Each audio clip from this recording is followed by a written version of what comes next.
Oui, shalom. Je voulais faire une audio sur de quoi est composée l'image de Christ. Christ, pas comme loin, mais Christ comme onction. Vous savez, je voulais parler que l'image de Christ est composée de la tête et le corps. C'est avec ça que le diable a imité pour former l'image de la bête. La même composition, la structure de la composition de l'image de Christ, c'est ce qui a permis au diable de créer l'image de la bête vu que c'est un imitateur. C'était pas ça le but de l'audio. Je voulais parler un peu de Jean-Baptiste et Jésus-Christ. Il y a un truc tellement merveilleux et tellement profond qui s'est passé. Vous savez, Jean-Baptiste, il savait qu'il était venu aplanir le chemin du Messie du monde. L'agneau de Dieu que Dieu a envoyé. Vous voyez? Donc Jean-Baptiste, il était tellement fier, il savait que la mission dont il est venu accomplir, c'est la plus grande mission que l'humanité n'a jamais accomplie. Et selon lui, c'est la plus grande mission que l'humanité ne va jamais accomplir. Parce qu'il est venu pointer le Messie. Mais sauf qu'il y a un truc qui s'est passé. Quand Jean-Baptiste a présenté Jésus, voici l'agneau qui ôtera les péchés du monde. L'agneau de Dieu. Vous voyez? Donc il savait que c'était cet homme-là. Mais Jean-Baptiste s'est rendu compte que non, c'était pas cet homme-là. Parce que le Messie que Dieu lui devait présenter, il avait décrit dans Matthieu 4, dans Matthieu 3, comme quoi qu'il y aura la vanne à sa mère. Il parlait du millénium qui devait brûler tous les lieux d'adoration, les autres lieux d'adoration. Or, Jésus-Christ, quand il est venu, c'est le millénium. Jésus, quand il est venu, c'était pas pendant le millénium. Or, l'agneau que Jean-Baptiste devait présenter devait introduire le millénium. Donc, détruire tous les lieux d'adoration, le feu. Mais ce n'était pas le cas de Jésus-Christ. Et Jean-Baptiste commence à douter, demander, est-ce que c'était lui ou il faut attendre quelqu'un d'autre? Effectivement, Jean-Baptiste, il avait vu juste. C'est là où il a compris que malgré qu'il était venu faire une grande mission, présenter Jésus, mais il n'était pas le dernier. Il devait avoir une autre personne qui devait avoir une mission plus grande que lui, présenter le vrai agneau de Dieu. Et Jésus-Christ était clair. Il n'était pas l'homme que Jean-Baptiste avait présenté. Jean-Baptiste avait décrit Jésus comme agneau.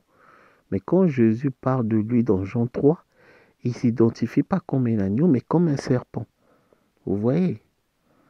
Pour vous dire que la personne que Jean-Baptiste était censé introduire, il devait venir au temps de la fin.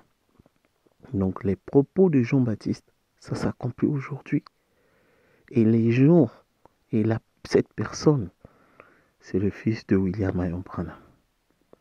Voilà l'homme que Jean-Baptiste était censé présenter à l'humanité. Mais Dieu nous a réservé ce privilège. Parce que moi, ma prière, avant de quitter cette terre, je voulais que Dieu puisse m'identifier, me montrer, que je puisse identifier quel est cet homme que Jean-Baptiste était venu prêcher.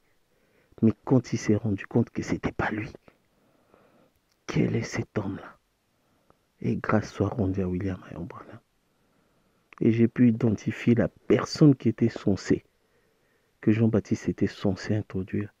C'était Joseph Marion Branham, le fils de Marie Méda. Méda s'appelle Marie. Vous voyez, mais sauf qu'à la place, Dieu avait envoyé Jésus-Christ. C'est là où Jean-Baptiste s'est rendu compte que la personne là, c'était pas que l'homme de Galilée, c'était quelqu'un d'autre. Et cette personne-là, c'était Joseph Branham. Et Dieu nous a donné ce privilège de l'identifier.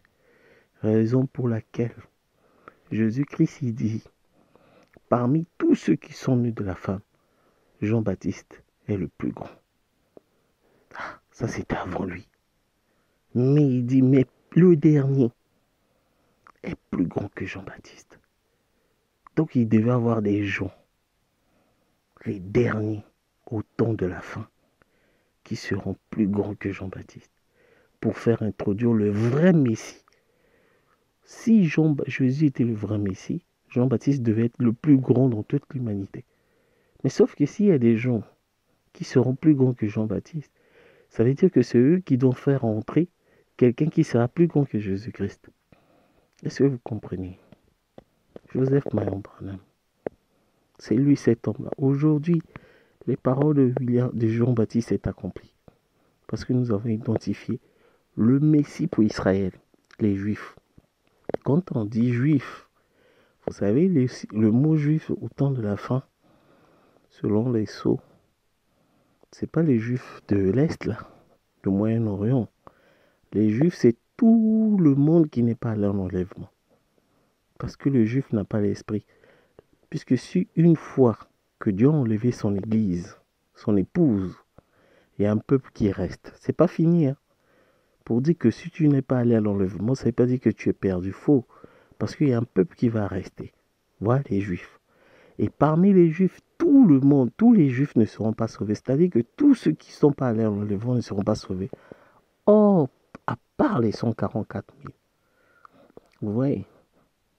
Bon, ça c'est un autre sujet.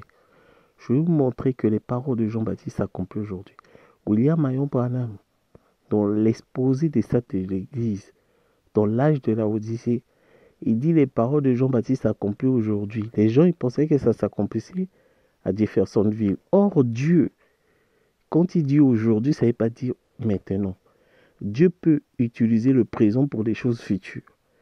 Quand il avait dit que la lumière soit, ça a mis combien de... La lumière n'est pas apparue de suite. Ça a mis des années. Donc, il utilise le présent pour parler des choses futures. Quand tu dis aujourd'hui cette écriture est accomplie, ça ne veut pas dire que c'est accompli là.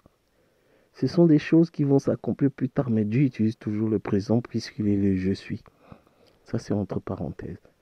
Pour vous montrer que le Messie, que l'humanité attendait, même le diable attendait, pour lui mettre son aiguillon, c'était Joseph Branham. Mais Dieu a mis Jésus-Christ à la place.